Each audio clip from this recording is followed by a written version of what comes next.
こんにちは。今回の動画では2026年7月15日から17日の間で開催されたテクノフロンティア2026の一見ラウンジで行われた対談の様子をお届けします。テーマは電動化 ADAS 時代の車載 EMC 最前線です。この動画は12あった対談のうち、基板アートワーク設計で変わる EMI、効く効かないを実測で確かめるの映像です。プリント基板の配線がエミッションに与える影響を設計例と測定結果とともに見ていきます。それではどうぞ。はい、そろそろ時間になりましたので、次のセッションを始めていきたいと思います。基板アートワーク設計で変わる EMI ということですね。さらにですね、レイヤーを下げていって、プリント基板レベルでノイズの性能がですね、どのようになっているのかというのを見ていくセッションです。タイトルとしてはですね、基板アートワーク設計で変わる EMI、効く効かないの対策を実測で確かめるです。株式会社オンテックの徳様にとの対談です。本日よろしくお願いします。よろしくお願いします。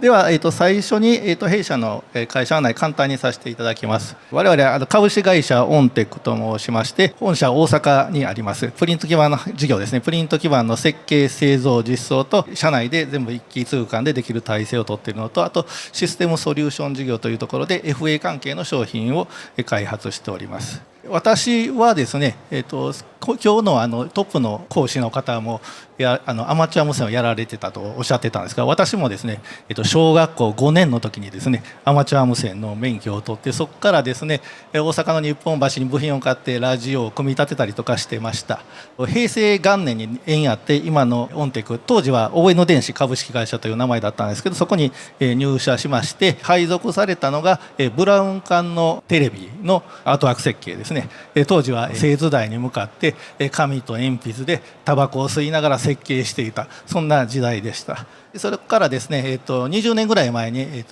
基板上のシミュレーション業務を主にするようになってまして、今に至っております。でこのようなですね、基板のシミュレーションに特化したサイト、シミュレーション PCB.com というサイトも運営しております。こんな感じでプリント基板のプロで、そしてEMC のプロということでですね、かなり実践的なセッションかと思いますので、ぜひお聞きになってください。はい。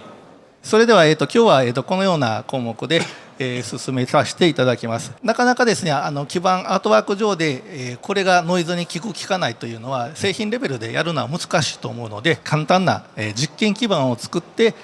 測定をしてきました。私シミュレーションが本業なんですが、今回は実測をとアートワークの関係について紹介させていただきます。回路は非常に簡単で 50MHz の発信機1つです。そこにダンピング抵抗22オームと容量負荷5ピココハラクドをつけているだけの基板です。電源の方はですね、単三乾電池4個をリニアレギュレーターで 3.3V に落とす。電源側からはノイズが出ないというような想定で実験基板を作っております。これの何を測っていくっていう感じになるんですかね。放射ノイズを測っていきます。今回のセッションは車メーカーさん、車載メーカーさんが多いんですけど、民生規格での3メーター砲、10メーター砲での測定結果をご紹介します。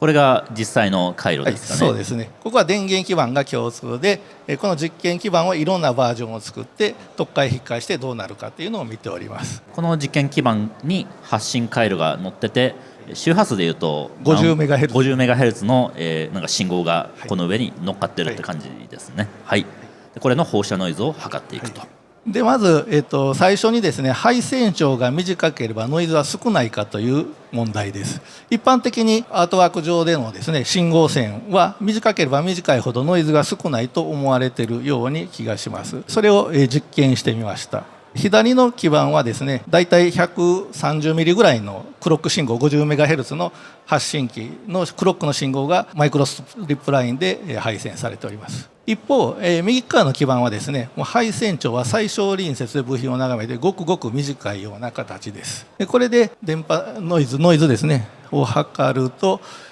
このような形でですね、短い方がちょっとノイズが大きいという結果になってます。ちょっと見にくいですけど見えますかね。なんかイメージとは割と逆の結果になったのかなっていうところなんですけど、そうですね、また逆のような感じになっていると思います。これはどうしてですかね。おそらくですね、この信号線が影響するよりもこの電源配線が長いところが影響しているのかなと考えております。もう一つ事例です。こちら先ほどと同じマイクロストリップラインまっすぐ引いたやつと配線長およそ140ミリですね。で今度、よく言われるミアンダー配線と呼ばれるものですね。配線長がおよそ293ミリぐらいに伸びております。これで見るとなんとなくイメージでこっちの方がノイズが多いように思われると思いますが、実際に測定すると意外とこっちの方が少なかったという事例です。ミアンダ配線でその配線があるんですけど、なんかそっちの方がなんかノイズ少ないっていう、これもなんか直感と反するような感じではあるかなと思うんですけど、これもなんか考察とかはあったりするんですか？そうですね。これは厳密にこうとは言い切れない確証が持てるわけではないんですけど、私の試験ですけども、このミアンダ配線をすることによってですね、電流がこの面で見ると互い違いになる時速を打ち消し合う方向に電流が流れていく、この向かい合わせになっているところがですねがあるために結果的に放射ノイズが減ってるんではないかなと考えております。なるほどなるほど。ちなみにこれはあれですよね、50MHz の発信機の信号っていう前提があるんですね。そうですね。もうちょっと高い周波数になってくるとちょっと変わってくる可能性はあるかと思ってます。なるほど。でもこれでもなんかあれですね、なんか言われてるものとはちょっと違った結果になったかなっていうところですね。はい、次ですね、パソコンは通り抜けるように配線すべき。よくバイパスコンデンサーはこのようにですね、電源ピンからバイパスコンデンサーを取ってスルーホールで電源層に落とすというのはよく言われます。赤色がプラスで緑色がマイナス、そうですね。ピンクが電源、緑がグラウンドになっています。でそれをしない場合の配線ですね、電源ピンから、バイパスコンデンサーまで距離は全く一緒で電源ビアグラウンドビアの位置が違うだけです。でこれは、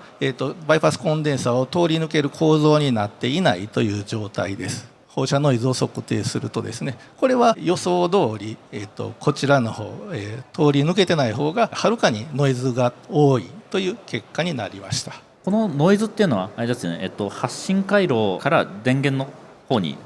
ある部分で、どれくらいノイズが伝わったかみたいな、そういうことですよね。そうですね。やっぱりバイパスコンデンサーを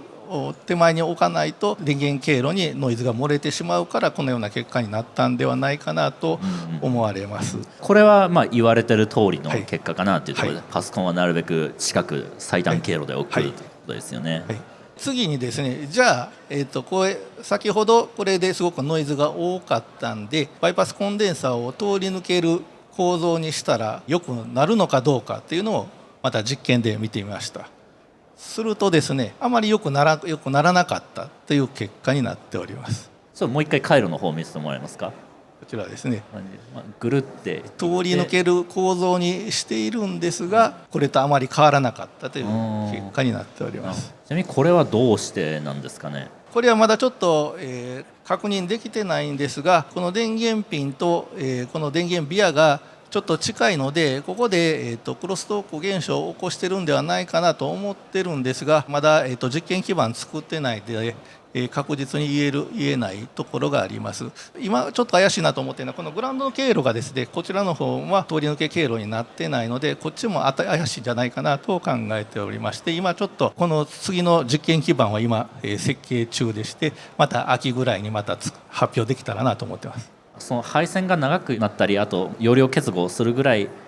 近い場合だったらそのパソコン通り抜けない方がいい設計になる場合もある。今回この場合に限ってはこういう結果になったというところで一概には言えないんですが、そういうこともあるかなという感じです。なるほどなるほど、ありがとうございます。で次、よく言われているパソコンは IC と同一面に配置すべきかというところで、同一面に配置したものと裏面に配置したものを比較してみました。これは言われている通りですね、予想通りといいますか、裏面に置いた方がかなりノイズレベルとしては悪化するという結果になっております。これはあれですか、なんか経路が長くなったとかそういうことに関連してるんですかね。やっぱりビアのインダクタンスも結構影響してるんではないかなと考えております。途中でビア通るからその分で長くなってって感じですかね。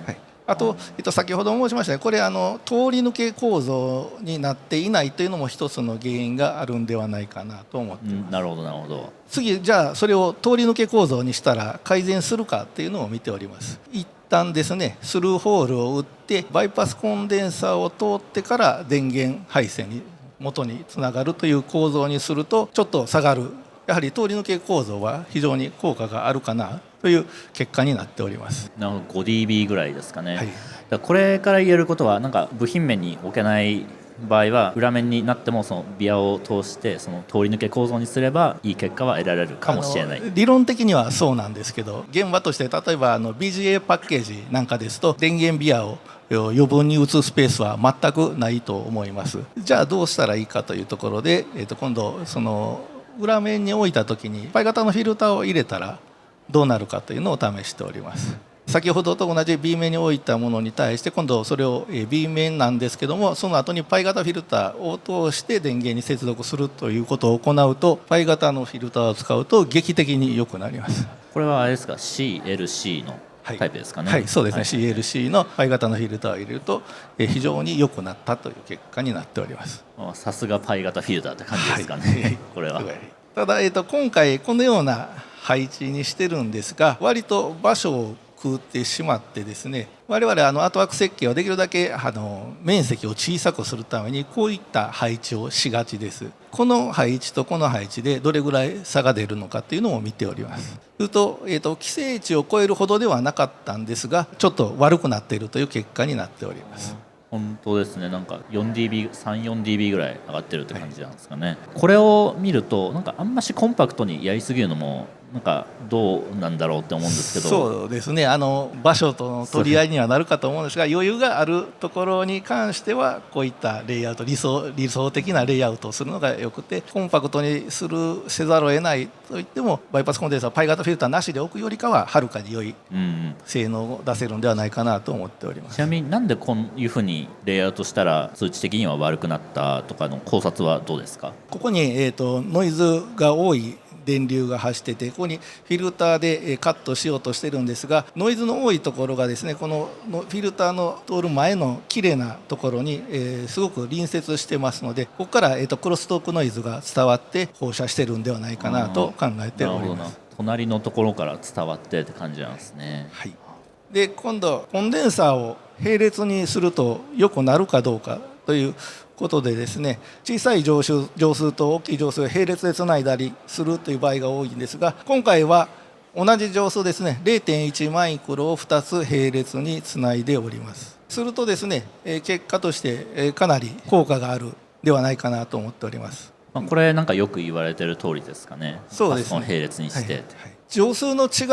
うものをやるとですね結構難しいくてですね、これ例えば1000ピコと 0.1 マイクロを並列した時のインピダンスのカーブシミュレーションで見たものなんですけども、このようにですね 0.1 マイクロを2つやるよりも悪い帯域が出てくるので、一般的にこの浄数の小さいやつは高い周波数に効果があると思われがちですが、同じサイズの場合ですね、結構ESR のところが大きくなってくるので結構それほど期待した結果が出ない、期待した結果を出そうとするのには PI 解析とかを使ってですね広い期待通りのインピーダンスになるように浄数を調整する必要があるんではないかなと思っております。なんか 0.1 ピコ0.1 マイクロと1ナノなんか並列でつないでみたいなの結構なんか見たりしますけど、ちゃんと解析をしない限りはなんかポン付けで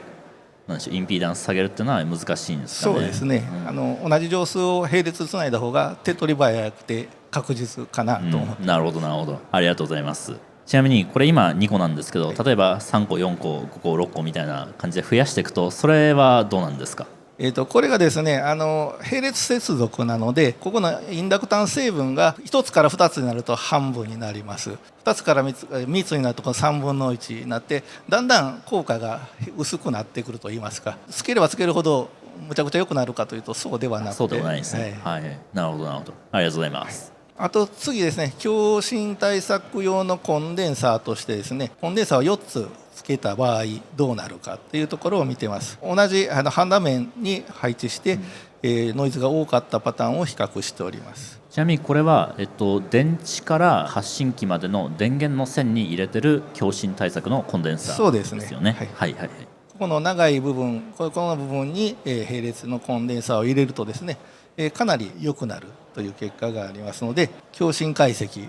とかをされるお客さんもおるかとは言いますが、結構これは効果があるんではないかなと思っております。 C の定数とかは割と適当でいいのか、それともなんか結構計算してやっていくのかとか、そのあたりってどうなんですか？私はですね、これ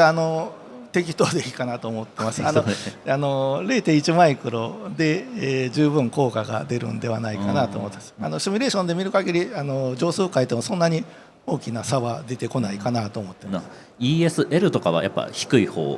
ものを選ぶそうですね。ESL が低い方が効果は大きいかなとは思います。なるほどなるほど、ありがとうございます。今までは、今度電源系やったんですけど、今度信号系の話です。シールディングとかガードリングとか呼ばれるんですけど、クロックに対してガードした方が効果があるのかないのかっていうのを、見ております。これはですよね、50MHz の信号の線を、ガードリングするっていうことですよね。そうですね、はい、ちょっと薄くて見にくいですが、ガードリンググラウンドを端から端までぐるりと囲むような形にしております。ガードリングすると、はい、やはりちょっと良くなっている、かなり効果があるんではないかなと思っております。 4dB ぐらい効いてる感じですかね。そうですね。なんかかなり細いガードリングで効果あんのかなみたいな感じで思ったんですけど、意外と効いてるなっていうのが、結構、私は結構効いてるかなと思いましたね。こんな細くてもやっぱ効果はあるもんなんですね。あと今度ですね、配線を内装に入れると、ノイズが下がるとよく思われていると思いますので、それもちょっと試してみました。比較するのは先ほどのシールディングしたところの配線と、それを L3 層ですねに入れた場合を比較しております。上下層はグラウンドに挟まれているようなストリップラインの構造のものです。これを比較すると、確かに良くはなってるんですが、期待してるほど良くなってないというのが私の印象です。なんか周波数によって結構効く効かないみたいのが出てくるんですかね、これ。そうですね、この辺に関しては結構ガツンと下がったりしてるんですけど、ピークの出てる周波数に関してはそんなに差は出てない、今回の場合はそんな感じの結果になっております。なんかこれと似たようなものでですね、以前 PS5 をですね分解したことがあるんですけど、 CPU と DDR メモリをつないでいるところ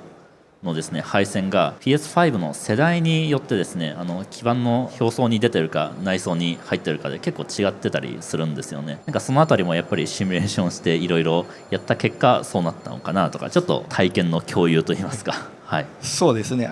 これはあくまで50MHz というところの帯域ですので、DDR4 とか LPDDR4 クラスになってくると内装に入れた方がいいっていう話もあります。実際そうかなとも思っております。次はですね、グラウンドのビアが多い方がいいか悪いかというところで、先ほどのシールドした配線に表層にグラウンドをベタ貼ったものと、そのシールディングのところにですね 15mm ピッチで、グラウンドビアを強化したものの比較です。一般的になんとなくこっちの方がノイズが下がりそうなイメージがあるんですが、結果としてはあまり良くない、むしろちょっと悪くなっているという結果になっています。なるほど。なんかビア打ちまくった方がいいのかなとは思ったりもするんですけど、なんかそうでもなさそうな感じなんですかね。そうですね。で次打ちまくってみました。5ミリピッチで打ちまくった結果なんですけど、この場合ですね、さらにちょっと悪くなる、ちょっとだけですけど悪くなるという結果になっております。なるほどなるほど。考察とかあります？なんでこうなったんだろうみたいな。そうですね、これもちょっと確かなことは言えないですけど、グラウンドのビアをたくさん打つとビアの垂直方向に同じ向きに電流が流れるので、磁界が結合しないと言います、逆ですね、反発し合う方向に時速の向きが向くので悪くなってるんではないかなという予想です。なるほど。ちなみにこれって今あれですね、放射ノイズについて見てるんですけど、多分信号の品質で見てみると多分またちょっと変わるのかなと思うんですけど、そうですね。どうですかね。確かにそのおっしゃる通りでして、これシミュレーションで見た20ギガまで見た透過特性なんですが、ビアがないやつとビアがあるやつだと明らかに、ビアの多い方がですね、高周波での損失が小さい。ちょっと、これ50オームでインピダンスコントロールしてないので反射が多いですが、それでもですね、ビアをたくさん売ってる方が損失が少ないという結果になって、信号品質としてはビアが多い方がいいんではないかなと考えております。放射ノイズ 1dB ぐらい1dB ぐらいって言ってるのかちょっと分かんないんですけど、なんかそのぐらいしか変わらないのであればビア打ちまくってなんか信号の品質良くした方がいいのかなとは思ったんですけど、そのあたりどうですかね。そうですね、周波数その使われるアプリケーションにもよるかと思います。 RF 系のものに関してはやはりビアをたくさん打った方がいいんではないかなと思いますが、今回のような 50MHz のようなクロック周波数に関してはそれほど神経質にグラウンドのビアを打ちまくる必要はないんではないかなと考えております。なるほどなるほど、ございます。あとスリットまたぎですね、グラウンドプレーンにですねスリットが入っているところに配線するとノイズが増えると言われてますが、実際に見るとかなり増えております。で、これ多分言われてる通りですよね。そうですね、言われてる通りです。これの対策としてですね、ここに橋渡しでグラウンドのところに表層ですね、部品面側にこのグラウンドの配線を橋渡しのような形で設けてあげると結構下がってですね、スリットまたぎのないものと同等ぐらいまでノイズが下がるという結果になっております。全部そのグラウンドでやんなくてもこのぐらいの橋渡しでも十分に効果があるんですかね。そうですね、結構意外な結果ですね。そうですね、はい、あと直角配線ですね、よく配線を直角にするとそこに電子がぶつかってコーナーからノイズが出るみたいなことを書かれている本を見たことがあるんですけど、そんなことはないだろうと思って実験基盤を作りました。片方は直角に引いたパターンと片方は R でつけたなだらかなコーナーにしたところです。これを比較するとですね、やはりそんなに差はないという結果になっております。ほぼほぼ 1dB ぐらい 0.5dB ぐらいかなみたいな感じですかね。そうですね、そんなに変わらない。これもノイズで見ると変わらないけどやっぱり信号の品質で見るとどうなんだろうっていうのがありますよね。高い周波数になるとこの直角配線のところで、インピダンスが下がるところがありますので反射が大きくなるっていう可能性がありますので、高い周波数では問題になると思います。で私もこれ決して、直角配線を推奨しているわけではなくてですね、この直角配線するとですね製造上ですね、そこにエッチング液が溜まってぶどまりが悪くなるとかそういったことの弊害もありますので、決して、直角を推奨しているわけではないんですが、直角にしたからといってこれぐらいの周波数でノイズが増えるということはないということを実験で証明したかったということですね。ちなみにこの R をつけるのって大体何メガヘルツぐらいの帯域からやった方がいいんですかね。そうですね、感覚的なものシミュレーションで見たところでしかないんですが、おそらく10ギガぐらいよりは上の方は直角ちょっと問題になってくるかな、それ以下はそんなに問題にならないんじゃないかなと思ってます。なるほどなるほど、ありがとうございます。で、次ですともう終わりですかね。こんな感じでまとめですね。ちょっともう時間の方がですね迫ってきたので、こちら皆さんぜひ見ていただいて記録していただければと思うんですけども、今日のこのセッションはですね放射ノイズの観点で、よく言われている通りの結果になったものもあればそうでないものもあるのかなと思ってます。例えばビアについては EMC の性能なんかそんな変わらなかったなっていうのもあったけど信号品質は上がってたみたいなものですよね。 EMI とそのシグナルのインテグリティは割と切り離せないような関係になっているのかなと感じました。ここからが質問なんですけども、 EMI とシグナルのインテグリティがですねそのぶつかった時ですよね、そのあたりの優先順位の付け方であったりだとかなんかはどうですか。その今日の話をですねそのまま設計に持ち帰る時の注意点として何かコメントありましたら。難しい問題だと思いますがお願いします。やはり信号品質っていうのは性能を担保する上では非常に重要なので、信号品質を優先して EMIを別のところで対策するというのは一つの手かなとは思いますが、 EMI を先に対策した方が後々楽になるということもあるので、ものによるかなという答えになってないですかね。はい、すいません。ありがとうございました。はい。というわけで時間になりましたので、基盤アートワーク設計で変わる EMI、聞く聞かない対策を実測で確かめる株式会社オンテックの徳様との対談でした。今日はありがとうございました。ありがとうございました。